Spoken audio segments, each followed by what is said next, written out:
ಪುನರ್ವಿವಾಹ ಪುನರ್ವಿವಾಹ.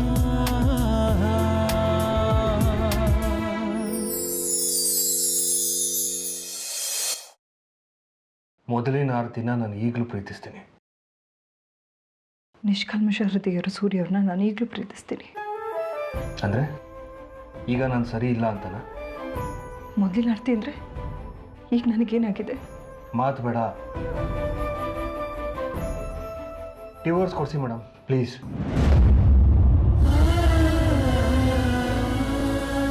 ನೀವಿಬ್ಬರು ಕಾಂಪ್ರಮೈಸ್ ಆಗೋದಾದರೆ ಕೋರ್ಟಿಗೆ ಹೋಗೋ ಪ್ರಮೇಯನೇ ಇರಲ್ಲ. ಇಲ್ಲ ಅಂದರೆ ನೀವಿಬ್ಬರು ಕೋರ್ಟಿಗೆ ಹೋಗಿ ಸಂಬಂಧ ಕಳಿಸಿತು ಅಂತ ಸಾರೋ ಸರ್ಟಿಫಿಕೇಟಿಗೆ ಸೈನ್ ಮಾಡಬೇಕಾಗತ್ತೆ. ಅಷ್ಟೇ ಉಳಿದಿರೋದು. ನಾನು ಕಾಂಪ್ರಮೈಸ್ ಆಗೋದಕ್ಕೆ ರೆಡಿ ಇದ್ದೀನಿ. ಮತ್ತೆ ಮತ್ತೆ ಇಲ್ಲಿಗೆ ಬರೋದಕ್ಕೆ ನನಗಿಷ್ಟ ಇಲ್ಲ.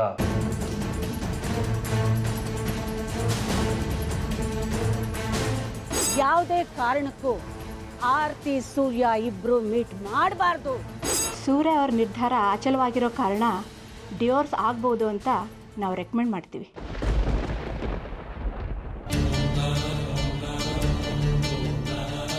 ಹದಿನಾರನೇ ತಾರೀಕು ನೀವಿಬ್ಬರು ಕೋರ್ಟಿಗೆ ಬಂದು ಡಿವೋರ್ಸ್ ಫಾರ್ಮ್ಗೆ ಸೈನ್ ಮಾಡಿ ಫಾರ್ಮಾಲಿಟೀಸ್ ಮುಗಿಸ್ಬೋದು. ಅವತ್ತಿನಿಂದ ನೀವಿಬ್ಬರು ಗಂಡ ಹೆಂಡತಿಯಾಗಿ ಉಳಿಯಲ್ಲ, ಇಬ್ಬರು ಸ್ವತಂತ್ರರಾಗ್ತೀರ.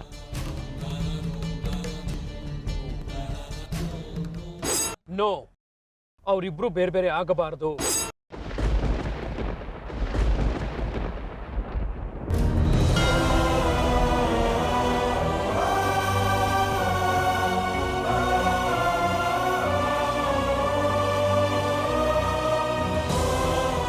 ಮೊದಲೇ ಅದಕ್ಕೆ ಸೂರ್ಯವ್ರನ್ನ ಕಂಡ್ರೆ ಆಗಲ್ಲ. ಸೂರ್ಯವ್ರ ಕಾರಣಕ್ಕೆ ಮದುವೆ ಮುಂದೆ ಹೋಯ್ತು ಅಂತ ಅವ್ನು ಅನ್ಕೊಳ್ಳೋದು ಬೇಡ. ಹೇಗಿದ್ರು ನನ್ನ ಜೀವನ ಅಂತೂ ಬದಲಾಗಲ್ಲ. ಡಿವೋರ್ಸ್ ಆಗೇ ಆಗುತ್ತೆ. ಆಗಲ್ಲ ಆಂಟಿ.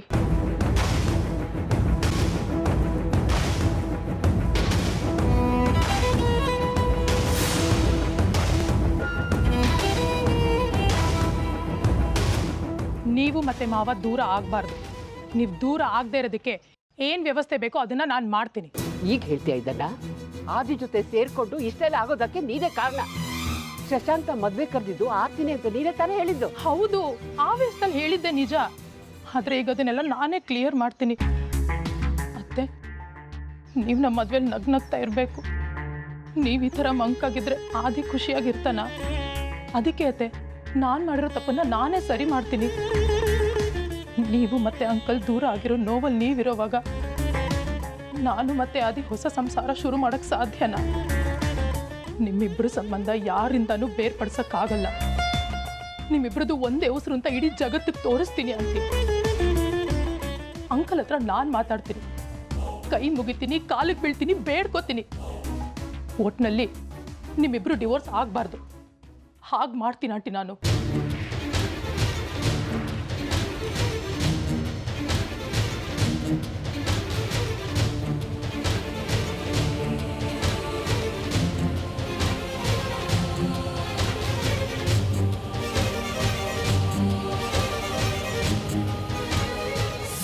ಸೂರ್ಯ ಅಂಕಲ್, ಸೂರ್ಯ ಅಂಕಲ್, ಸೂರ್ಯ ಅಂಕಲ್, ಸೂರ್ಯ ಅಂಕಲ್.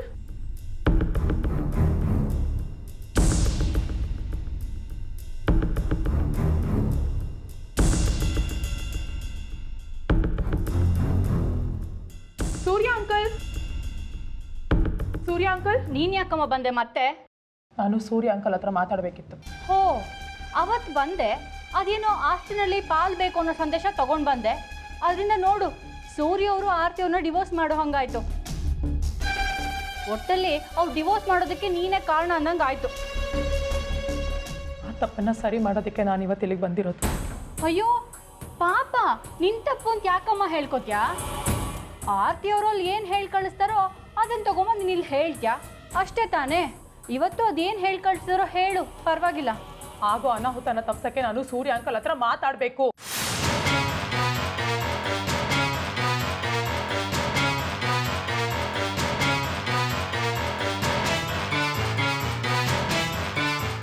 ಸೂರ್ಯ ಅಂಕಲ್, ನಾನು ನಿಮ್ಮ ಹತ್ರ ಮಾತಾಡಕ್ಕೆ ಒಂದು ಅವಕಾಶ ಮಾಡಿಕೊಡಿ ಪ್ಲೀಸ್. ನಿಮಗೆ ಎಷ್ಟೋ ವಿಷಯ ಕ್ಲಾರಿಫೈ ಮಾಡ್ಬೇಕು ನಾನು. ಏನು ವಿಷಯ? ಏನು ಕ್ಲಿಯರ್ ಮಾಡಬೇಕು? ನಾನೇ ಮಾಡಿರೋ ಅವಘಡಗಳು, ನನ್ನ ಸ್ವಾರ್ಥಕ್ಕಾಗಿ ಆಗಿರೋ ಅಪರಾಧಗಳು. ನೇರವಾಗಿ ಮಾತು ಬೇಕು ನನಗೆ. ಪರ್ಸ್ನಲ್ ಆಗಿ ನಿಮ್ಮ ಹತ್ರ ಮಾತಾಡಬೇಕಿತ್ತು. ಅದು ಆರ್ತಿ ಆಂಟಿ. ಅವ್ರ ಬಗ್ಗೆ ಕೇಳೋದಕ್ಕೆ ನನಗೆ ಇಂಟ್ರೆಸ್ಟ್ ಇಲ್ಲ.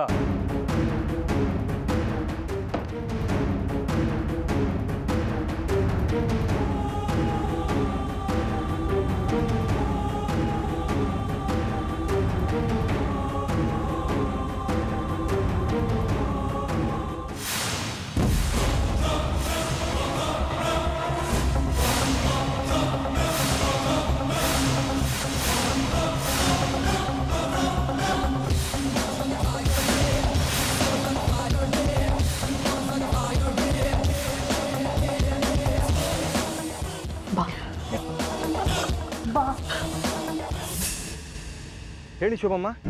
ರಂಜಿತ್, ಈ ನಿರೋಷ ಏನೋ ಪ್ಲಾನ್ ಮಾಡಿದ್ದಾಳೆ. ನಂಗೆ ಯಾಕೋ ತುಂಬ ಭಯ ಆಗ್ತಿದೆಪ್ಪ. ಯಾಕೆ ಶೋಭಮ್ಮ, ಏನಾಯ್ತು? ನಾನು ಸೂರ್ಯನ ಹತ್ರ ಮಾತಾಡ್ತೀನಿ, ಅವರಿಬ್ಬರನ್ನ ಒಂದು ಮಾಡ್ತೀನಿ ಅಂತ ಹೇಳಿ ಹೊರಟಿದ್ದಾಳೆ. ಹೌದಾ? ನಿಮ್ಗೆ ಹೇಳ್ಬಿಟ್ಟೆ ಹೊರಟ್ಲಾ? ಹೂನಪ್ಪ, ಪೂರ್ತಿ ಬದಲಾದವಳ ಥರ ಮಾತಾಡಿದ್ಲು. ಅಲ್ಲಿ ಬಂದು ಏನು ಮಾತಾಡ್ತಾಳೋ ಏನು ಮಾಡ್ತಾಳೋ ಅಂತ ಗಾಬ್ರಿಲ್ ನಾನು ನಿಮ್ಗೆ ಫೋನ್ ಮಾಡಿದೆ. ಹೌದು ಶೋಭಮ್ಮ, ಬೆಳಿಗ್ಗೆ ಇಲ್ಲಿಗೂ ಬಂದಿದ್ಲು, ವಿಪರೀತ ಉಲ್ಟಾ ಹೊಡೆದ್ಲು. ಅತ್ತೆ ಮಾವನ್ನ ಒಂದು ಮಾಡ್ತೀನಿ, ಯಾವುದೇ ಕಾರಣಕ್ಕೂ ಡಿವೋರ್ಸ್ ಆಗೋದಕ್ಕೆ ಬಿಡಲ್ಲ ಅಂತೆಲ್ಲ ಹತ್ತು ಕರೆದು ಗೋಳಾಡ್ತಿದ್ಲು. ಅಲ್ಲ ಏನು ಇದೇನು ನಿಜನೋ ಸುಳ್ಳೋ, ನಂಬೇಕೋ ಬೇಡವೋ ಎಲ್ಲ ಕನ್ಫ್ಯೂಷನ್ ನನಗೆ. ಸ್ವಲ್ಪ ಹುಷಾರಾಗಿ ಗಮನಿಸು. ಅವಳು ಏನಾದರೂ ಕಿತಾಪತಿ ಮಾಡಿ ತಲೆಗೆ ತಂದರೆ ಮದುಮಗಳು, ನಾವು ಏನು ಹೇಳೋ ಹಾಗೂ ಇಲ್ಲ. ನೀವೇನು ಟೆನ್ಷನ್ ಆಗ್ಬಿಡಿ ಶೋಭಮ್ಮ, ಇಲ್ಲಿ ನಾನು ಇರ್ತೀನಿ, ಎಲ್ಲ ಗಮನಿಸ್ತೀನಿ. ಪರಿಸ್ಥಿತಿ ವಿಕೋಪಕ್ಕೆ ಹೋದ್ರೆ ಮಧ್ಯಾಹ್ನ ಹೋಗ್ತೀನಿ. ಹಾಗೆ ಮಾಡು. ಆ ಅರ್ಪಿತಾ ಬೇರೆ ಅಲ್ಲೇ ಇದ್ದಾಳೆ. ಬೇರೆ ಏನಾದರೂ ಷಡ್ಯಂತ್ರ ಇದ್ರೆ ಇಬ್ರು ಒಂದಾಗ್ಬಿಡ್ತಾರೆ. ಶೋಭಮ್ಮ, ಒಂದು 5 ನಿಮಿಷ ಮತ್ತೆ ಮಾಡ್ತೀನಿ ರೀ. Okay okay. ಬಾ ನೀನು.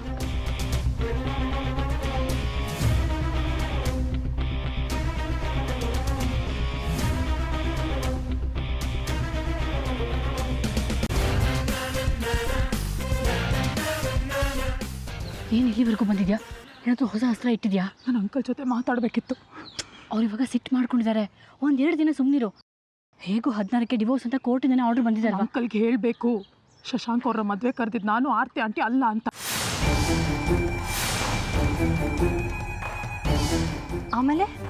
ಆಮೇಲೇನು? ಅವ್ರಿಗೆ ಆಂಟಿ ಮೇಲಿರೋ ತಪ್ಪು ಭಾವನೆ ಹೋಗಬೇಕು. ಅದರಿಂದ ಏನಾಗುತ್ತೆ ಹೇಳೆ? ಅವರಿಬ್ಬರದು ಡಿವೋರ್ಸ್ ಆಗೋದು ತಪ್ಪತ್ತೆ.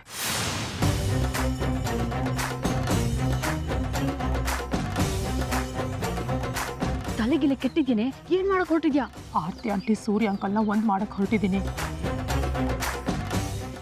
ನಿನ್ ಬುತ್ತಿಗಿಷ್ಟು ಕುಂಬಾರಂಗ್ ವರ್ಷ ಆದ್ರೆ ದೊಣ್ಣೆ ನಿಮಿಷ ಅಂದಂಗೆ ನಿಮ್ಮ ತಂದೆ ಗೊತ್ತಾದ್ರೆ ಏನಾಗುತ್ತೆ? ಯಾರಿಗಾದ್ರೂ ಗೊತ್ತಾಗ್ಲಿ, ಏನಾದರೂ ಆಗಲಿ ಅರ್ಪಿತಾ, ಅವರಿಬ್ರು ಒಂದಾಗೋದಕ್ಕೆ ನನ್ನ ಕೈಲಾದ ಪ್ರಯತ್ನ ನಾನು ಮಾಡ್ತೀನಿ.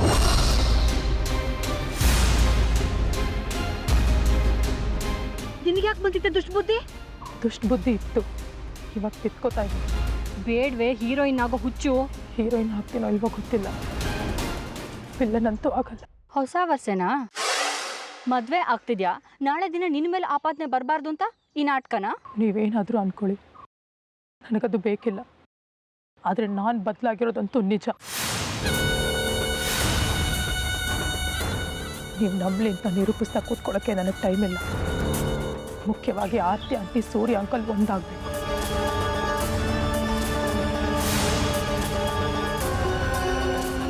ಅಂಕಲ್ ಮನಸ್ಸಲ್ಲಿರೋ ವಿಷ ಕರಗಬೇಕು. ಅಲ್ಲಿವರೆಗೂ ಅವ್ರ ಹಿಂದೆನೇ ಸುತ್ತಾ ಇರ್ತೀನಿ, ಭೂತದ ಥರ. ಇವತ್ತು ಮುಖ ಕೊಡದೆ ಮಾತಾಡದೆ ಇರಬಹುದು, ಆದರೆ ಅಂಕಲ್ಗೆ ಸತ್ಯ ಹೇಳಿ ಒಳ್ಳೇದಾಗೋ ಹಾಗೆ ಮಾಡೇ ಮಾಡ್ತೀನಿ.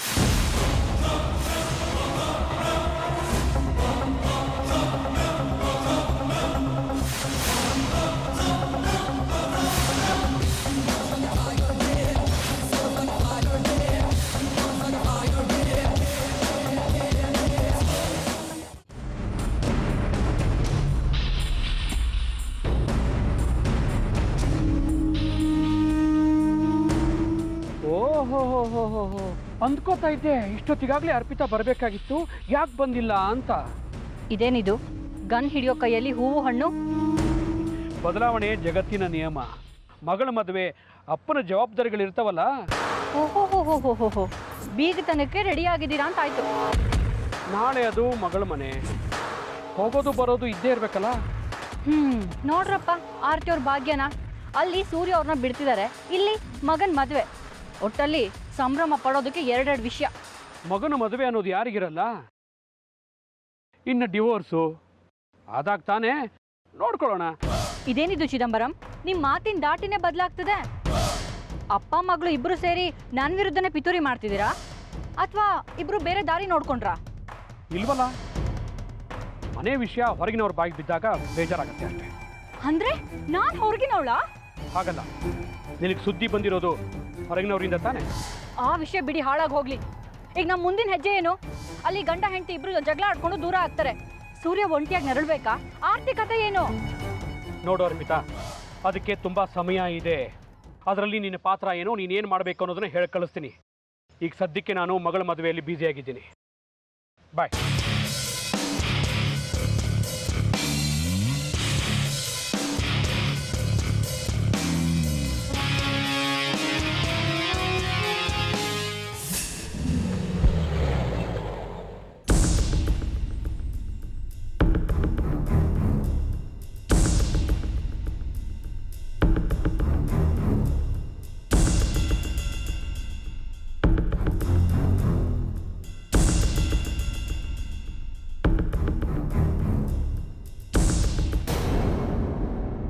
ಅರೆ ನೀವಾ?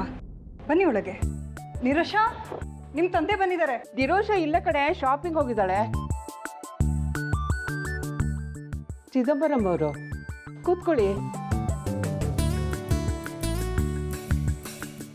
ನಮಸ್ಕಾರ. ಚಿದಂಬರಂ ಅಂತಿದ್ದೀರಾ? ಬೀಗ್ರೆ ಅನ್ನಿ. ನಾವು ಹಾಗೆ ಕರೀದೇ ಹೋದ್ರು ನೀವು ನಮ್ಮ ಬೀಗ್ರೆ. 16ಕ್ಕೆ ಮದುವೆ ಗೊತ್ತು ಮಾಡಿದ್ದೀರಾ ಅಂತ ಗೊತ್ತಾಯಿತು. ಹೌದು, ನಾನು ನಿಮಗೆ ಫೋನಿಗೆ ಟ್ರೈ ಮಾಡಿದ್ವಿ, ರೀಚ್ ಆಗಿಲ್ಲ. ಹೌದು, ನಾನು ಬಿಸ್ನೆಸ್ ಟ್ರಿಪ್ಗೆ ಹೊರಗೆ ಹೋಗಿದ್ದೆ, ಹಾಗಾಗಿ ಸಿಕ್ಕಿರ್ಲಿಕ್ಕಿಲ್ಲ. ನಾನು ನಿರೋಷಾ ಫೋನ್ ಮಾಡಿದಾಗ ಹೇಳಿದ್ಲು. ನನಗೆ ನಂಬಿಕೆ ಇತ್ತು ನೀವು ಅವಳನ್ನ ಬಿಟ್ಕೊಡಲ್ಲ ಅಂತ. ನಮ್ಮ ಆದಿ ಖುಷಿಗೋಸ್ಕರ ನಮ್ಮ ಆರ್ತಿ ಏನು ಬೇಕಾದರೂ ಮಾಡ್ತಾಳೆ. ನಿರೋಷನು ತುಂಬ ಒಳ್ಳೆ ಹುಡುಗಿ. ನಿಮ್ಮ ಮಡಲಿಗೆ ಹಾಕ್ತಾ ಇದ್ದೀನಿ. ನನಗೆ ಗೊತ್ತು ನೀವು ಚೆನ್ನಾಗಿ ನೋಡ್ಕೋತೀರಾ ಅಂತ.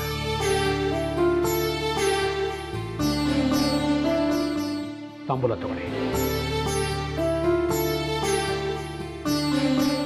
ಈ ಫಾರ್ಮಾಲಿಟೀಸ್ ಎಲ್ಲ ಬೇಕಾಗಿರಲಿಲ್ಲ. ಹಾಗಂದ್ರೆ ಹೇಗೆ? ಗಂಡಿನ ಕಡೆಯವರು ನೀವು. ಇದೇನು? ಸಣ್ಣ ಕಾಣಿಕೆ, ದಯವಿಟ್ಟು ಬೇಡ ಅನ್ಬೇಡಿ. ದುಡ್ಡು ಖಂಡಿತ ಬೇಡ. ಪ್ಲೀಸ್ ಸ್ವೀಕರಿಸಿ. ಹಾಗೆ ನೋಡಿದರೆ ಹೆಣ್ಣು ಹೆತ್ತವನು ನಾನು. ಪೂರ್ತಿ ಜವಾಬ್ದಾರಿ ನಾನೇ ತಗೊಂಡು ಮದುವೆ ಮಾಡಬೇಕಾಗಿತ್ತು. ನಿಮ್ಮ ಮಗಳು ನಮ್ಮ ಮಗಳು ಅಂತ ಈ ಮನೆ ಕಾಲಿಟ್ಟಾಗಲೇ ನಾವು ಒಪ್ಕೊಂಡಿದ್ದೀವಿ. ಅವಳು ಸಂಪೂರ್ಣ ಜವಾಬ್ದಾರಿ ನಮ್ಮದು. ಮದುವೆ ಖರ್ಚು ವೆಚ್ಚ ಹೇಗೋ ಹೊಂದಿಸ್ಕೊಂಡಿದ್ದೀವಿ. ನನ್ನ ಮಗನ ಮದುವೆ ಇನ್ನೂ ಹೊರೆ ಇಲ್ಲ. ಅಷ್ಟು ಮೀರಿ ಬೇಕು ಅಂತ ಅನಿಸಿದ್ರೆ ನಾವೇ ನಿಮ್ಮನ್ನು ಕೇಳ್ತೀವಿ. ಆದರೆ ದಯವಿಟ್ಟು ಈಗ ಈ ದುಡ್ಡು ಬೇಡ. ಈಗ ನಾವು ಅದನ್ನು ತೊಗೊಂಡ್ರೆ ವರದಕ್ಷಿಣೆ ಲೆಕ್ಕ ಆಗಿ ಹೋಗುತ್ತೆ. ಪ್ಲೀಸ್, ನಮ್ಮ ಸ್ವಾಭಿಮಾನಕ್ಕೆ ಪೆಟ್ಟು ಕೊಡಬೇಡಿ. ಆಯಿತು.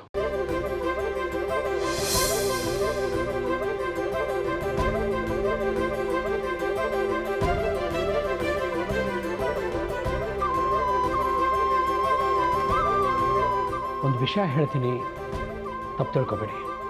ಹೇಳಿ. ನನ್ನ ಮಗಳು ನಿಮ್ಮ ಮನೆ ಸೊಸೆ ಆಗೋಳು. ನಿಮ್ಮ ಮನೆ ಮರ್ಯಾದೆ ಬಾಧ್ಯತೆ ನನಗೂ ಸೇರಿದ್ದು ಅನ್ನೋ ಕಾರಣಕ್ಕೆ ಹೇಳ್ತಾ ಇದ್ದೀನಿ. ಅಂತ ಮರ್ಯಾದೆ ಹೋಗುವಂಥದ್ದು ಏನಾಗಿದೆ?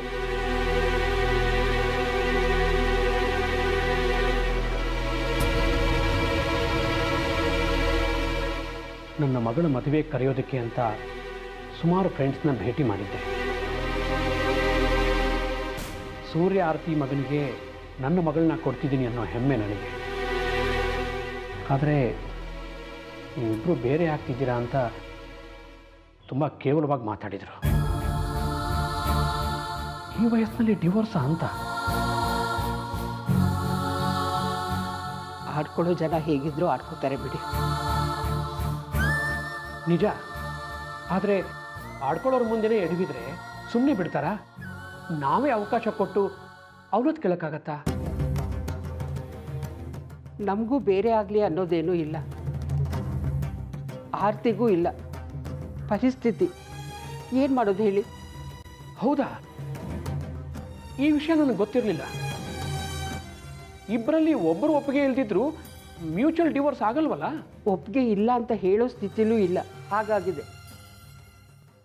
ಆರ್ತಿ ಹೇಳೋದನ್ನು ಕೇಳೋಕೆ ತಯಾರಿಲ್ಲ ಸೂರ್ಯ. ಹೌದಾ? ಅವ್ರು ಕೊಡ್ತಿದ್ರೇನು? ಮಾತಾಡೋ ಹೋಗಿ ನಾವು ಮಾಡೋಣ. ಅರ್ಥ ಆಗಲಿಲ್ಲ. ಮುಖತ ಮಾತಾಡದೇ ಇರೋರಿಗೆ ಮಧ್ಯವರ್ತಿನ ಬಳಸ್ಕೊಂಡ್ರಾಯ್ತು. ಯಾವ ಮಧ್ಯವರ್ತಿನೂ ಸೇರಿಸ್ತಾನೆ ಇಲ್ಲ ಅವರು. ಪಾಪ ನಿರೋಷನೇ ಹೋಗಿದ್ಲು ಮಾತಾಡ್ತೀನಿ ಅಂತ. ನಾವು ಯಾರೂ ಬೇಡ, ಮೀಡಿಯಾ ಮೂಲಕ ಅವ್ರನ್ನ ತಲುಪೋಣ.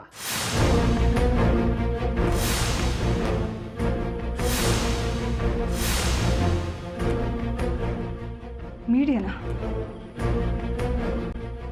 ಬೇಡ, ಬೀದಿಗೆ ಬಂದ್ಬಿಡುತ್ತೆ ವಿಷಯ. ಯೋಚಿಸಿ ನೋಡಿ, ನೀವು ಮೀಡಿಯಾಕ್ಕೆ ಹೋಗಿ ಇಲ್ಲಿ ನಡೀತಿರೋದು ಹೇಳಿದರೆ ಖಂಡಿತ ಹೆಲ್ಪ್ ಆಗತ್ತೆ. ಜೊತೆಗೆ ಮೀಡಿಯಾಕ್ಕೆ ಹೆದರಿ ಸೂರ್ಯ ಡಿವೋರ್ಸ್ ಬೇಡ ಅನ್ನಬಹುದು. ಸಂಸಾರ ಸರಿ ಹೋಗುತ್ತೆ, ಮದುವೆನೂ ಸುಸೂತ್ರವಾಗಿ ನಡೆಯುತ್ತೆ. ನೋಡಿ, ನನಗೆ ಸಾಕಷ್ಟು ಜನ ಮೀಡಿಯಾದವ್ರಿಗೆ ಗೊತ್ತಿದ್ದಾರೆ. ಅವ್ರನ್ನ ಬಳಸ್ಕೊಳ್ಳೋದಾದರೆ ನಾನು ಇದರ ಉಸ್ತುವಾರಿ ತಗೊಳ್ಳೋಕೆ ಸಿದ್ಧವಾಗಿದ್ದೀನಿ. ಡಿವೋರ್ಸ್ನಿಂದ ತಪ್ಪಿಸ್ಕೊಳ್ಳೋದಕ್ಕೆ ಇದೊಂದು ದಾರಿ ಇದೆ. ಯೋಚನೆ ಮಾಡಿ ನನಗೆ ಹೇಳಿ. ಬರ್ತೀನಿ.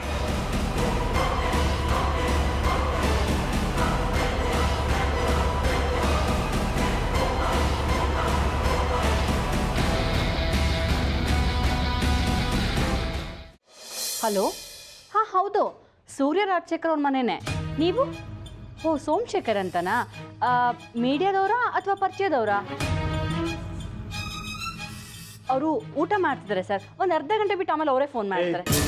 ಅದನ್ನೆಲ್ಲ ಡಿಸೈಡ್ ಮಾಡೋದಕ್ಕೆ ನೀನು ಯಾರು? ಯಾರು ಫೋನ್ ಮಾಡಿದ್ದು ಅಂತ ಹೇಳ್ಬೇಕಷ್ಟೇ. ಪರಿಚಯದವರ, ಮೀಡಿಯಾದವರ? ಸರ್, ಒಂದು ನಿಮಿಷ, ಅವ್ರಿಗೆ ಫೋನ್ ಕೊಡ್ತೀನಿ.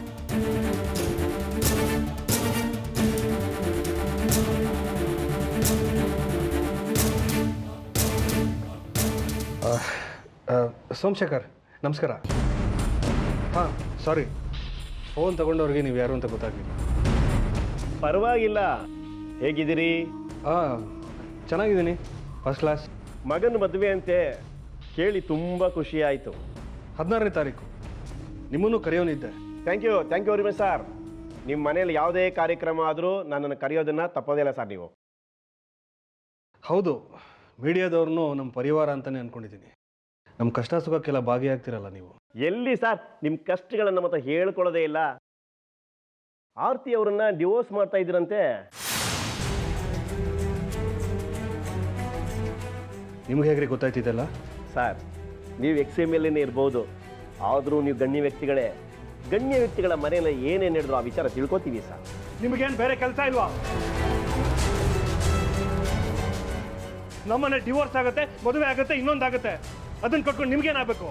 ಮದುವೆಗೆ ಬಂದು ಚೆನ್ನಾಗಿ ತಿಂದು ಹೋಗಿ. ಡಿವೋರ್ಸ್ ವಿಚಾರ ಯಾಕ್ರಿ ನಿಮಗೆ? ಯಾವನಿಗೆ ಬೇಕಾದ್ರೂ ಪ್ರಚಾರ ಮಾಡ್ಕೊಳ್ರಿ, ನಾನು ಹೆದರಲ್ಲ. ಯಾವನಿಗೆ ಬೇಕಾದ್ರೆ ಹೇಳ್ಕೊಳ್ಳಿ, ಯಾವನ್ ಹೇಳಿದ್ದು ಡಿವೋರ್ಸ್ ಅಂತ. ಸರ್, ತಾಳ್ಮೆ, ಯಾಕೆ ಹಿಂಗೆ ಕೂಗಾಡ್ತಾ ಇದ್ದೀರಿ? ನಾನು ಹೀಗಾರಿ ಮಾತಾಡೋದು? ನಿಮ್ಮೆಲ್ಲರೂ ಒಬ್ಬೊಬ್ಬರನ್ನ ಹೇಗೆ ಬಯಲಿಗೆ ಎಳಿತೀನಿ ನೋಡ್ತಾ ಇರಿ ನನ್ನ. Relax sir. ಸಾರಿ, ಡ್ಯಾಡಿ ಸ್ವಲ್ಪ ಟೆನ್ಷನ್ ಇದ್ದಾರೆ, ಅವ್ರಿಗೆ ಹುಷಾರಿಲ್ಲ. ಸ್ವಲ್ಪ ಕಾಮ್ ಆದ್ಮೇಲೆ ನಾನೇ ಕಾಂಟ್ಯಾಕ್ಟ್ ಮಾಡಿಸ್ತೀನಿ. ಪ್ಲೀಸ್ ಸರ್, ಇದನ್ನ ಪರ್ಸ್ನಲ್ ತಗೊಳ್ಬೇಡಿ. ವೈಯಕ್ತಿಕ ವಿಷಯ ಹೊರಗೆ ಬರ್ದಿರಲಿ ಪ್ಲೀಸ್. ಛೇ ಅಂತ ಉದ್ದೇಶ ನಂದಲ್ಲ ಸರ್. ಇವ್ರು ಇದೇ ಥರ ಆಡ್ತಾ ಇದ್ರೆ ಸುದ್ದಿ ಒಂದಲ್ಲ ಒಂದು ಕಡೆ ಆಗುತ್ತೆ ಸರ್. Thank you sir. ಹಾಗೆ ಆಗದಿರಂಗೆ ನಾನು ನೋಡ್ಕೊಳ್ತೀನಿ. Okay sir.